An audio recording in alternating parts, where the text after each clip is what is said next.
Good morning, winners! Welcome to Terry's Tips. Happy Tuesday. So look, right? I'm back in my house. Can you believe it? If you guys saw Sunday's The Power of One series, everything went crazy when I was taping my video, and I ended up having to tape it in my car in an Acme shopping center. Yes, you cannot make these things up, guys. And so today, I'm going to be talking more about business credit. And I'm going to talk about fundability, how to look better on paper to get funding as a startup business.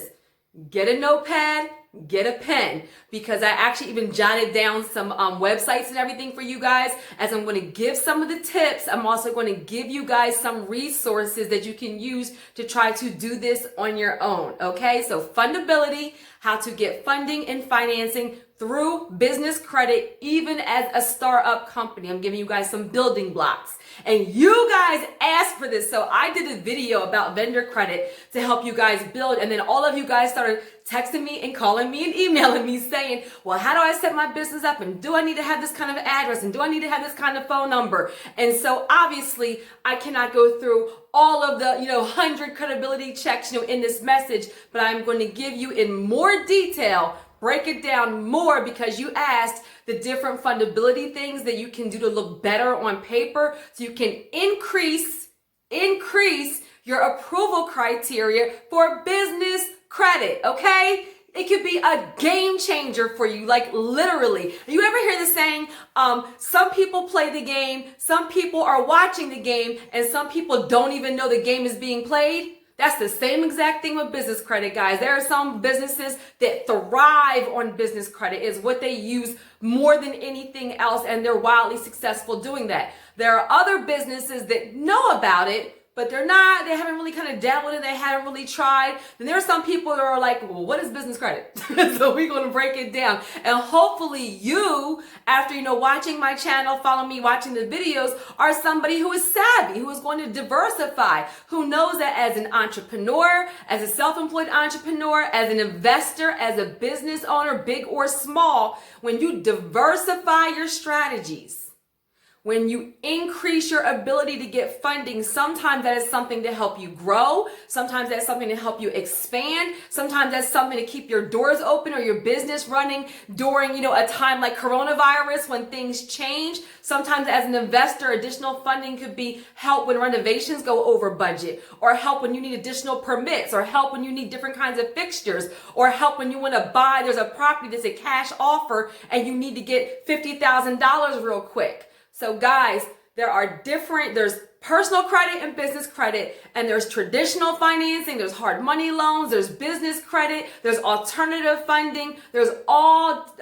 types of tools out there related to credit that can help you build, okay? And so this video is about fundability, business credit, okay? So first, who am I?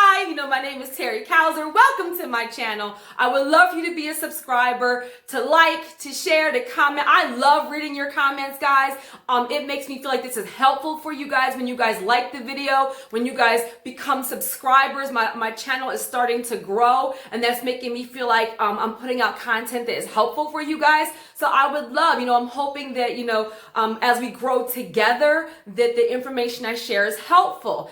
And I am a self-employed entrepreneur. I'm also an investor. I'm also a single mother of 3. And my consulting firm, Care, actually focuses on business credit, personal credit, financial literacy, real estate investing, breaking generational cycles of poverty, okay? So let's jump right in. So I talked a little bit to give you time to get your notepad and your pen, okay? And so let's start about, and guys, let's not overcomplicate this. Fundability literally means your business's ability to get funding. And when you set up your business day one the right way, any kind of business, you will open yourself up to more options. I want you guys to get this in your spirit. Let's say as a startup business, you have 50 lenders that you can apply for. And because you set your business up the right way, then you are able to qualify with 50 lenders. But because you missed some steps or you didn't do things the right way, now sometimes maybe you only qualify for 20 lenders or for 10 lenders. So this is about leverage. This is about having multiple things to help you build, okay? And please know that a statistic, half of businesses fail within the very first 5 years. So sometimes the lenders, that means like new businesses sometimes don't look like they're fundable. So if you follow some of these steps, you will look better on paper that you can get financing through business credit, even as a startup, meaning you have been in business less than 1 year. You hear me?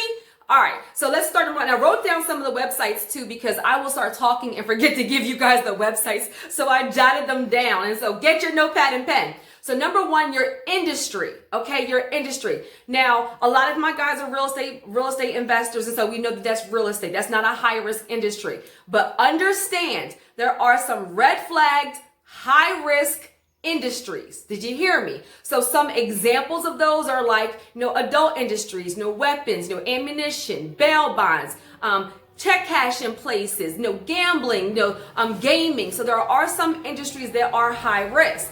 Now, does that mean they can never, ever get funding? No, but when you're choosing your industry code for your business, keep in mind some of the industries that may be higher risk. And if there is an option that is a lower risk rating, then choose that, okay? So your industry. Number two, get incorporated. So you guys are still reaching out to me for business credit and you do not have a business. Your legal entity must be formed, period. Now, an LLC and an S-Corp sometimes, guys, I'm dropping tips. An LLC and an S-Corp are sometimes easier to get funding, but yes, there's sole proprietorships. Yes, there's entities. There's all different kinds. So you still want to be doing things the right way for your business. Guys, you can go to an attorney. You can try and do it yourself. And there's also online resources that can do it for you. So for all of my Make Real Estate Real people, we have Damon Stewart and we have Zeno. We have dedicated lawyers to help you with your legal questions, to help you with setting up your business. If you are looking for an online resource to get your to get your questions answered, amen, and to actually kind of go through it without having to go through an attorney, or sometimes it could be lesser fees if you kind of know what you're doing, but you just want to make sure at least it's filed with the state correctly, and make sure like your entity name and so forth is there. Then incorporate.com. Write this down, guys. Incorporate.com. Also, inkfile.com. Inkfile.com. And then easycorp.org. Easy, that's just easy-corp.org. Those are some. There are many, guys. There are many of different options in all of these categories that I'm going to talk to you about today. I am giving you more tools and a deeper dive into setting up your business the right way because you guys asked me for that. And I'm just giving you some top ones. But yes, for Make Real Estate Real, we have attorneys. Damon Stewart, Zeno, our attorneys will help you. And if you're doing this on your own, or if you're not in Make Real Estate Real, then, then there's other resources for you too. Again, incorporate.com, inkfile.com, easycorp.org. And guys, compare, like you are business owners. Business owners, entrepreneurs, investors, we're supposed to be resourceful. So compare the pros and cons of doing it yourself, of using an attorney, of using an online resource. What is the time? What is the money involved with doing it? But you must be incorporated. The very next thing after you get incorporated, I want you to get your business bank account immediately. Some businesses actually consider the day that you got your business bank account as being like your start date for your business. Like, is that serious? Now, I've had people during COVID-19 say to me, I can't open up my business bank account. I can't open up my business bank account. Yes, we are in a season where we're sometimes have some limited options. Limited, not impossible. Did you hear me?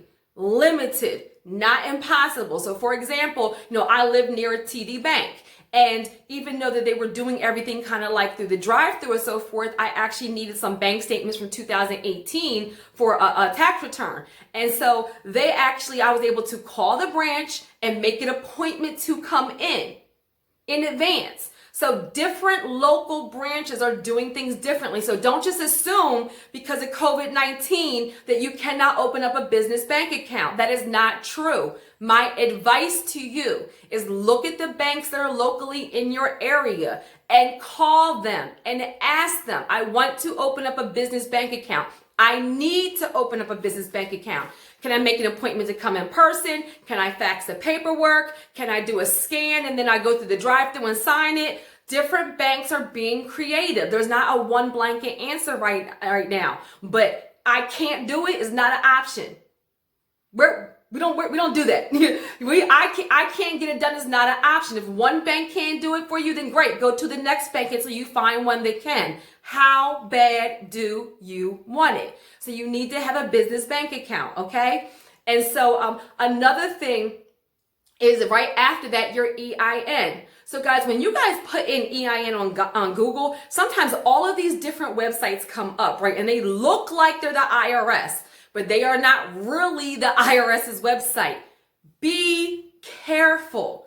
Don't just click on things and start putting in all of your information and paying. I had somebody that actually went ahead, they did two things. I had somebody that actually went ahead and got their EIN before they incorporated. So all you are doing is filling out a form. And then the name was actually taken.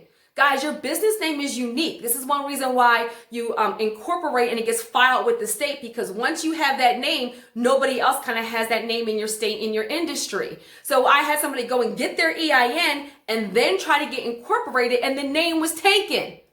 Disaster. The another thing is that they paid like $150 for their EIN.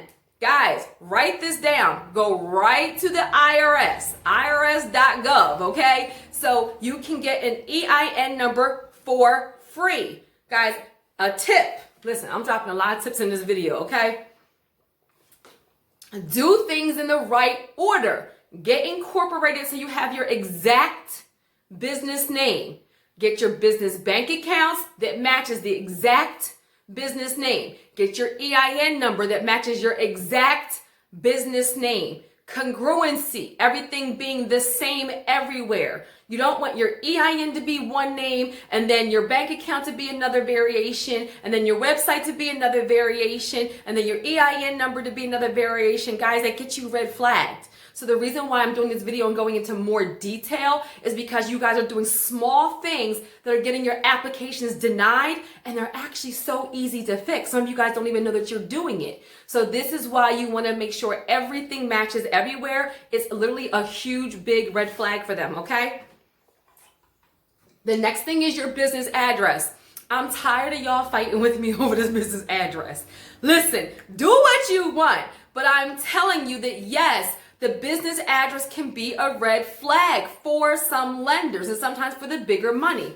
They don't like to see a P.O. box. They don't like to see your home address. They don't like to see UPS addresses, okay? Now, am I telling you to go out and spend $5,000 a month in monthly rent or monthly lease for commercial property?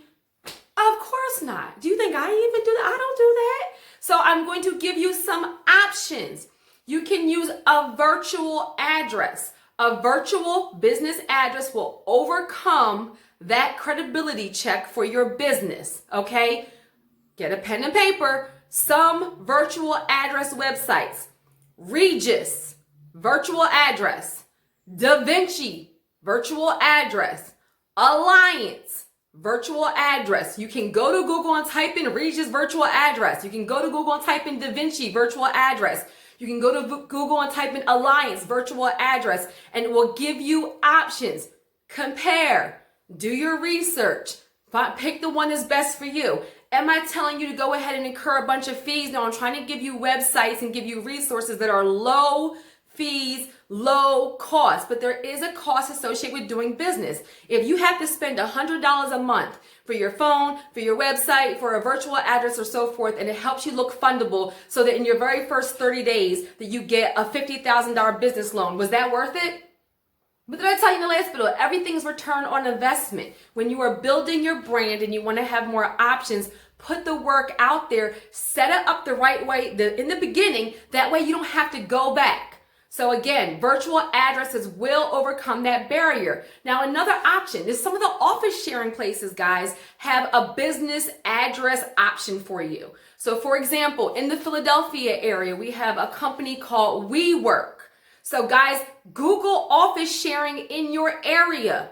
Google office sharing, see what office sharing sites are in your area, and then call them and ask them, do they have like business mail that goes there? So what happens, for example, so where I actually see clients in my office, so I have like an office space, but I know that where my office space is, they actually have for other businesses, and I think it's like $50 a month or $75 a month, where your business can be registered there. Your business can get your mail there, and it's a commercial address.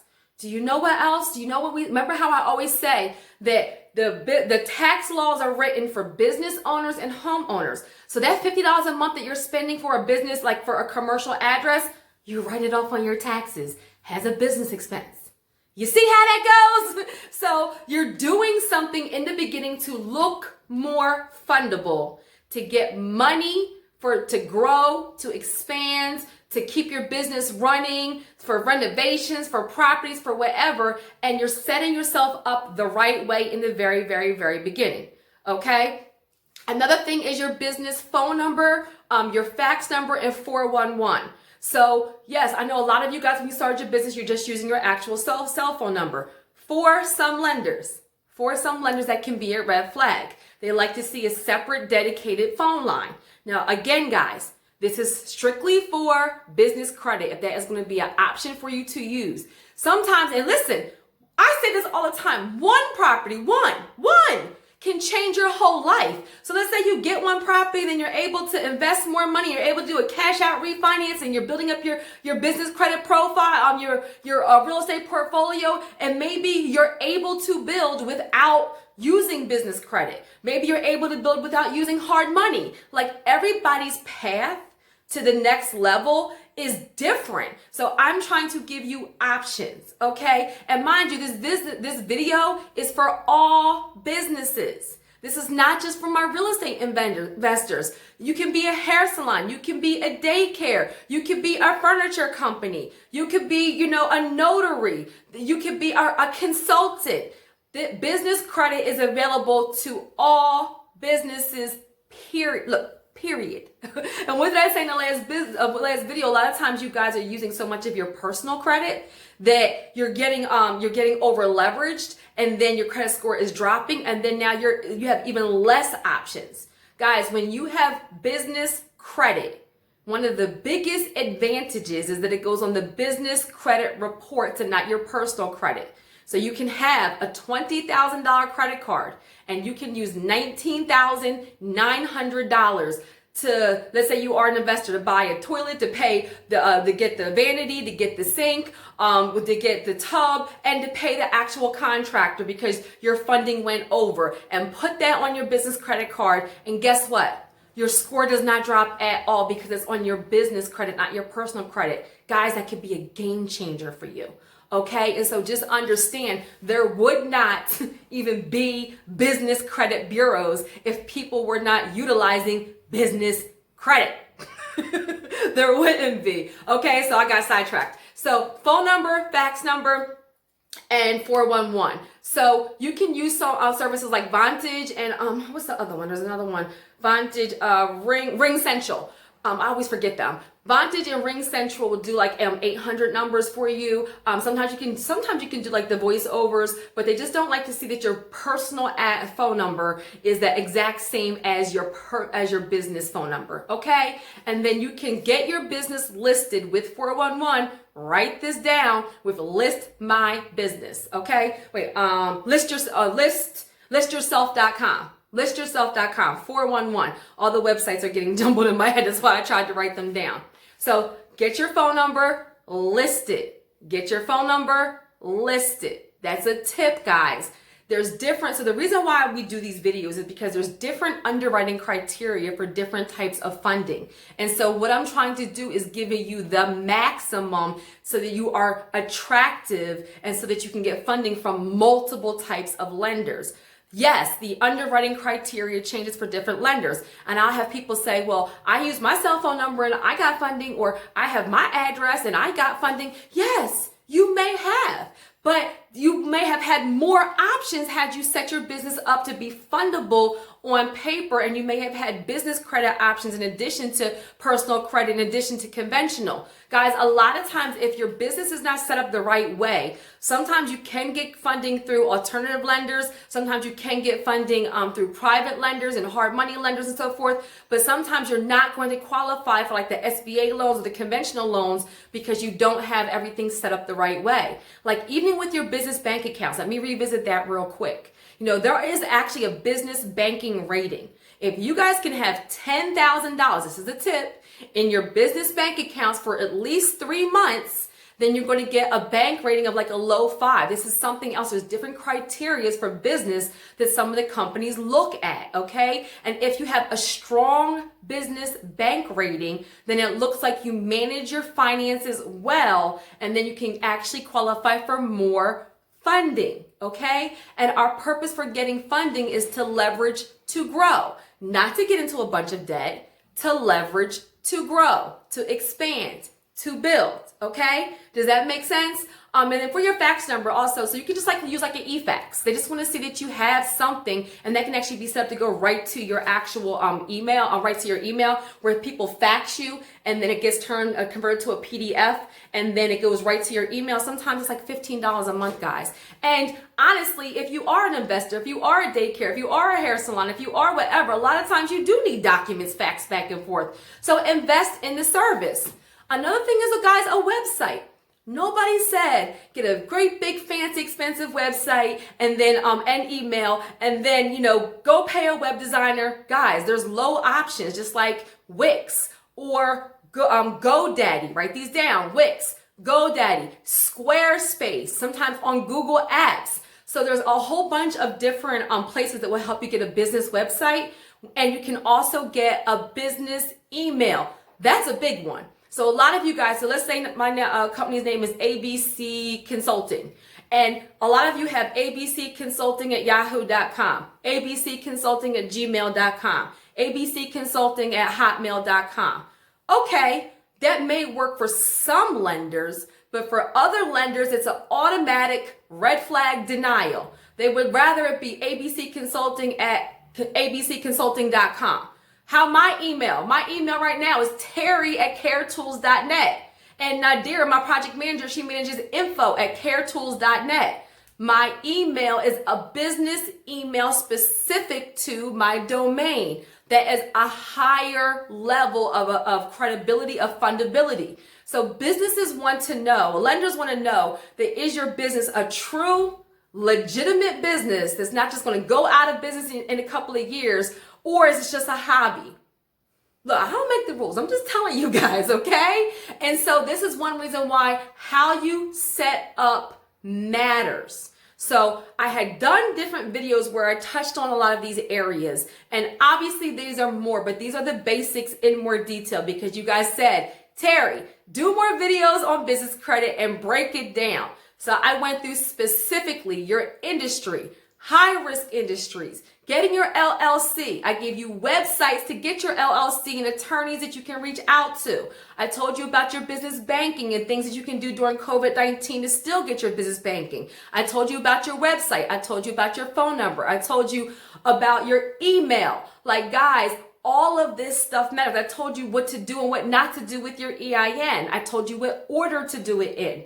So what happens with business credit is we have a proven system, meaning you set up your business fundability. Then you go to tier 1, which was the vendor credit I talked about last week. And then you go to retail cards, then you go to cash cards, and sometimes you can get small business loans. And yes, having a 680 or above personal credit score helps you tremendously to transition into all types of, forget business credit, it helps you with your hard money lenders, it helps you with your traditional lenders, it helps you with your conventional lenders. Stop making things hard. So if building up your personal credit is part of your plan because you have long-term goals, do it. Do it and do it now. Reach out to me and schedule a strategy session. I will help you with a plan for your personal credit so that you never have to do it again. Do it the right way one time and then you never, ever, ever have to do it again. Amen? Because you'll maintain it and grow it. And then you will have personal credit options. You will have business credit options. You will have traditional and hard money lending for personal credit. You will have traditional and hard money lending and alternative lending for business credit. You will be able to diversify your strategies. And when times like this happen, you may have a $100,000 line of credit that helps you with payroll, that helps you finish that project, that helps you when renovations went over. Guys, I'm trying to help. And so I hope that that was helpful for you. I tried to go into a little bit more detail about the fundability. Yes, as a startup, you can get funding. Yes, but I need you to set things up the right way so you can look better on paper so that you will have more options and so you will meet the approval criteria for the lenders that will give money to startups. Okay? Got it good? All right, guys. So again, I would love for you to like, to share, to comment, give me your feedback. Let me know if that was helpful for you. And I really am. I'm looking forward to celebrating so much more of your success. Guys, if you want different results, you have to do something different. This is a season of abundance. This is a season of growth. This is a season of legacy. You decide. Have a great day.